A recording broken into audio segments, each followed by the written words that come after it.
Film ini dimulai di kota Paris. Kita diperlihatkan seorang pria dengan wajah misterius yang sudah 2 hari menetap di sebuah gedung kosong.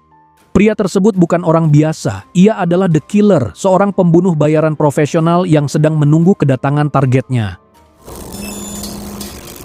The Killer memiliki reputasi yang bersih, tak pernah salah langkah, dan selalu menyelesaikan tugasnya tanpa meninggalkan jejak. Sudah 2 hari ia berada di tempat itu, dia mengamati bangunan di seberang jalan. Meskipun targetnya belum terlihat, tapi hal itu bukan masalah. Menurutnya waktu bukan musuh, tapi justru sebuah alat. Dia paham, kesabaran akan lebih mematikan daripada senjata apapun. My wealth shall be the whole of the law.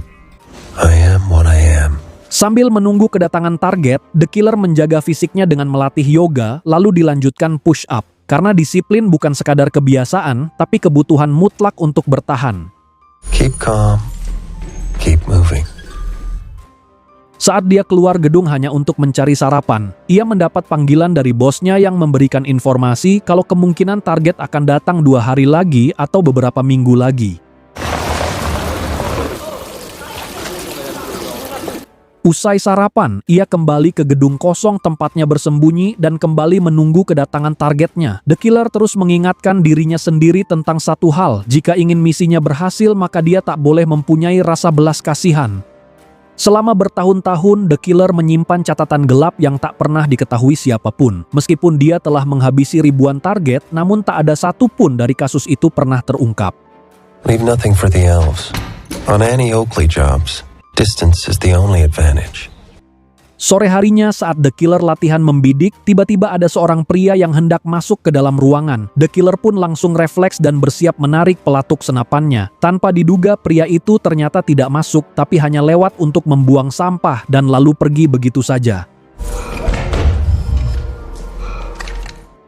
Menjelang malam, The Killer mencoba menenangkan pikirannya dengan berbaring sejenak hanya untuk mengistirahatkan tubuhnya. Sebagai pembunuh bayaran profesional, dia tak pernah bisa terlelap. Setiap 5 menit, The Killer selalu terbangun dan memastikan tidak ada satupun momen penting yang terlewatkan.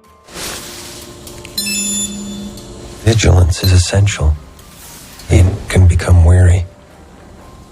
Beberapa saat kemudian, akhirnya yang ditunggu telah tiba. Di gedung seberang terlihat para staf mulai sibuk mempersiapkan sebuah ruangan secara khusus untuk tuan mereka yang akan segera datang.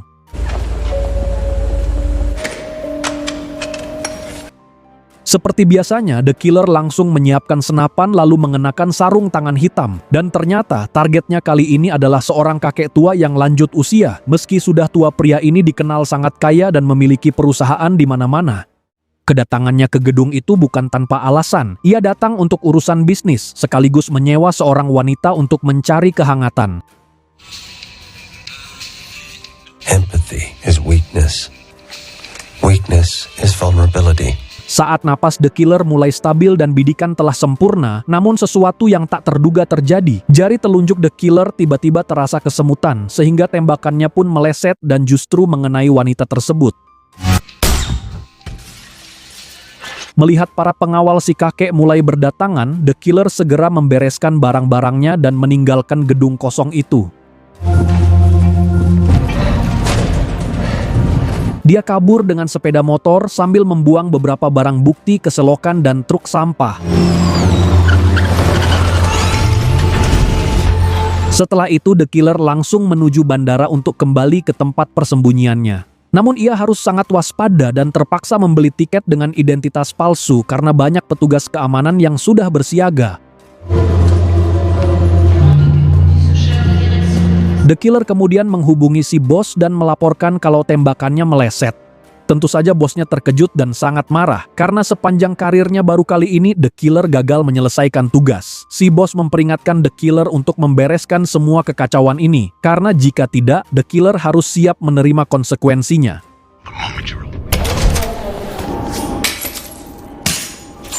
Selama penerbangan, The Killer merasa tidak tenang karena ada seorang pria asing yang terus mengawasinya dengan tatapannya tajam dan mencurigakan. Ketegangan itu berlanjut di bandara transit. The Killer kembali melihat pria yang sama kembali muncul dan memantau pergerakannya di ruang tunggu. The Killer akhirnya memutuskan menginap semalaman di bandara tersebut untuk memastikan apakah pria itu seorang mata-mata. Bahkan di dalam kamar, ia tetap siaga penuh. Siapa tahu pria itu tiba-tiba muncul dan menyerangnya.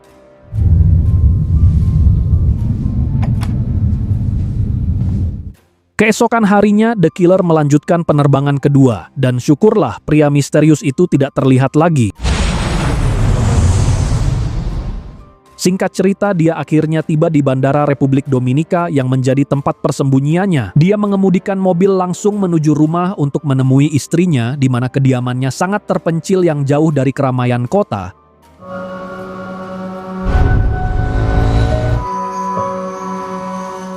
Namun sesampainya di gerbang rumah, The Killer memiliki firasat buruk setelah menemukan jejak kaki disertai puntung rokok filter yang berserakan. Menyadari ada sesuatu yang tidak beres, The Killer berlari memutari rumah dan masuk lewat pintu belakang.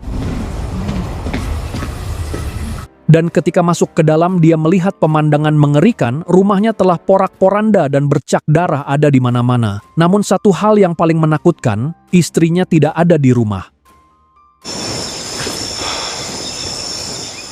Dengan perasaan cemas, The Killer langsung menuju rumah sakit. Di sanalah ia menemukan istrinya sedang terbaring lemah dengan tubuh penuh luka. Ia kemudian bertemu dengan kakak iparnya yang menjelaskan kalau dua orang pria dan wanita datang ke rumah menggunakan taksi berwarna hijau. Dan setelah itu mereka langsung menghajar istrinya The Killer. Promise, I swear to you, it won't ever be allowed to happen again. Saat sadar, sang istri bersumpah bahwa ia sama sekali tidak membocorkan apapun tentang suaminya, meskipun dia terus dipukuli tanpa ampun. Mendengar itu, mata The Killer langsung dipenuhi amarah. Ia bersumpah akan memburu dua orang tersebut dan tidak akan membiarkan mereka lolos begitu saja. Get some rest now. Tak terima istrinya dihajar sampai sekarat, The Killer kembali ke rumah untuk mengambil senjata yang selama ini ia sembunyikan.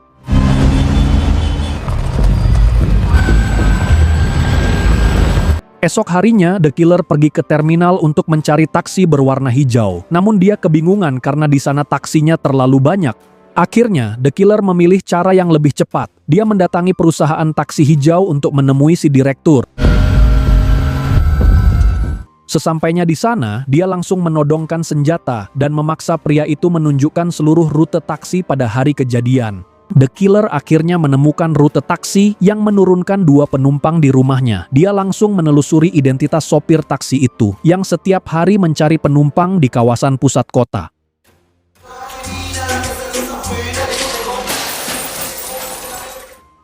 Esok harinya, The Killer berhasil menemukan taksi hijau yang dicari. Dia naik pura-pura sebagai penumpang tanpa menimbulkan kecurigaan. What's in it for me? Dalam perjalanan, The Killer menodongkan senjata ke arah sopir dan memaksa pria itu menjelaskan siapa dua orang yang pernah ia antar ke rumahnya. Dengan ketakutan, sopir taksi bersumpah tidak mengenal para penumpangnya karena tugasnya hanya menjadi supir taksi. Namun dia masih mengingat ciri-ciri mereka, seorang pria bertubuh besar dan seorang wanita kurus dengan rambut berwarna putih. Setelah mendapatkan keterangan itu, The Killer mengakhiri hidup sopir taksi tersebut tanpa belas kasihan. Then we're gone. And I'll leave the keys. I'll walk back. Tanpa buang waktu, The Killer langsung pergi ke bandara dan terbang ke New Orleans untuk mendatangi bosnya. Dia mencurigai jika bosnya telah memerintahkan dua orang untuk menyerang istrinya, karena The Killer pernah diancam oleh si bos ketika dirinya ingin pensiun dari pekerjaannya. Setibanya di sana, The Killer menyewa sebuah mobil dan menyamar sebagai teknisi AC agar bisa menyusup ke ruang pribadi bosnya. Keesokan harinya, setelah semua rencana siap, The Killer menyamar dan masuk ke ruangan dengan mudah. Dia langsung melumpuhkan sekretaris kepercayaan si bos yang bernama Yuli, lalu memaksanya mengikat tangan bosnya ke kursi. Possibly be thinking coming here. Insanity. Kemudian, Yuli juga disekap di dalam kamar mandi agar dia tidak ikut campur. Yes. Dengan raut wajah emosi, The Killer mulai menginterogasi bosnya dan bertanya, siapa dua orang yang diperintahkan untuk menyerang istrinya. Terlihat The Killer sangat kecewa, karena selama ini dirinya telah setia dan selalu menyelesaikan tugasnya dengan baik. Namun si bos mengatakan kalau serangan itu hanyalah peringatan, karena The Killer telah berani menolak perintahnya. Mendengar itu tentu saja membuat The Killer sangat emosi. Dia tanpa ragu menghabisi nyawa bosnya sambil mengatakan, Trail ends where it began. setelah kejadian itu, The Killer menemui Yuli yang meminta agar dirinya dihabisi dengan cara terlihat seperti kecelakaan agar uang asuransi untuk anaknya bisa cair. Sebagai balasan, Yuli akan menyerahkan identitas 2 orang yang telah menyerang istri The Killer, termasuk data klien yang memesan pembunuhan si kakek di awal film. The Killer menyetujui kesepakatan tersebut. Dia lalu pergi ke rumah Yuli untuk mengambil seluruh data 2 pelaku yang telah menghajar istrinya. Setelah mendapatkan data tersebut, The Killer langsung menghabisi Yuli dengan cara menjatuhkannya dari tangga agar seperti kecelakaan, sehingga anaknya Yuli mendapatkan uang asuransi.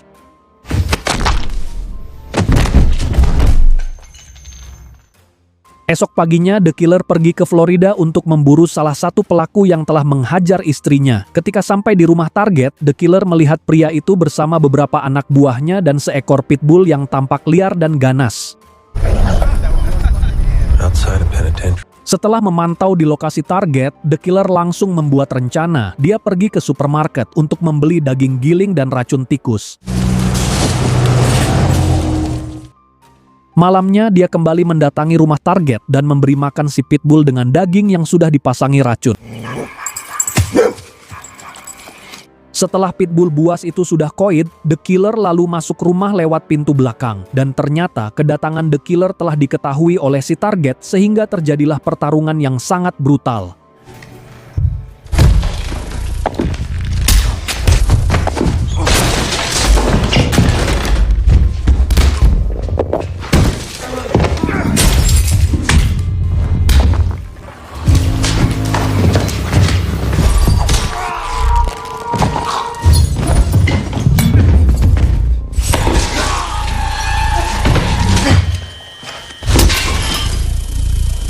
Dengan skill gelutnya yang mumpuni, The Killer akhirnya berhasil menghabisi target. Meski sempat dikejar oleh anjing pitbull lain, ia berhasil melarikan diri dan meledakkan rumah milik target tersebut.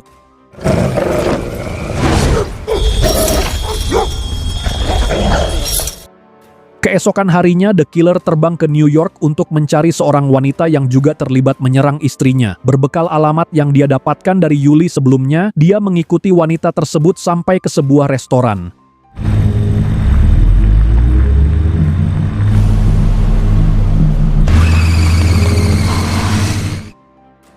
Wanita itu langsung ketakutan melihat kedatangan The Killer dan sempat mengajaknya makan dulu. Tapi The Killer menolak karena dia curiga kalau makanan tersebut bisa saja diracuni. Wanita itu memohon agar dirinya diampuni. Ia mengaku hanya menjalankan perintah dan mengatakan istri The Killer tidak sampai meninggal. Money was motivation. His rifle and he fires. The bear falls. The Killer kemudian mengajaknya berjalan ke sebuah taman. Di tempat itulah ia menghabisi nyawa wanita tersebut. If you want to succeed. Setelah urusan di New York selesai, The Killer melanjutkan perjalanannya ke Paris untuk menemui klien yang sebelumnya memesan pembunuhan pria tua di awal film. Ia mengintai klien itu dari kejauhan, lalu memotret kunci apartemennya dan membuat salinan kunci tersebut. Partly. First time with us, I see. Keesokan harinya, The Killer berhasil masuk ke apartemen dan langsung menodong si klien. Ketika diinterogasi, klien tersebut bersumpah tidak pernah memerintahkan penyerangan terhadap istri The Killer. Ia juga memberitahu jika setelah misi The Killer dinyatakan gagal, dia lalu menyewa pembunuh bayaran lain untuk menghabisi targetnya. Mendengar pengakuan tersebut, The Killer akhirnya percaya dan memutuskan untuk membiarkannya tetap hidup. You have no idea why I might be here. We're good. The Killer lalu kembali pulang ke rumahnya di negara Dominika. Beberapa minggu kemudian, The Killer terlihat sedang berlibur bersama istrinya yang sekarang telah sembuh dari masa kritisnya.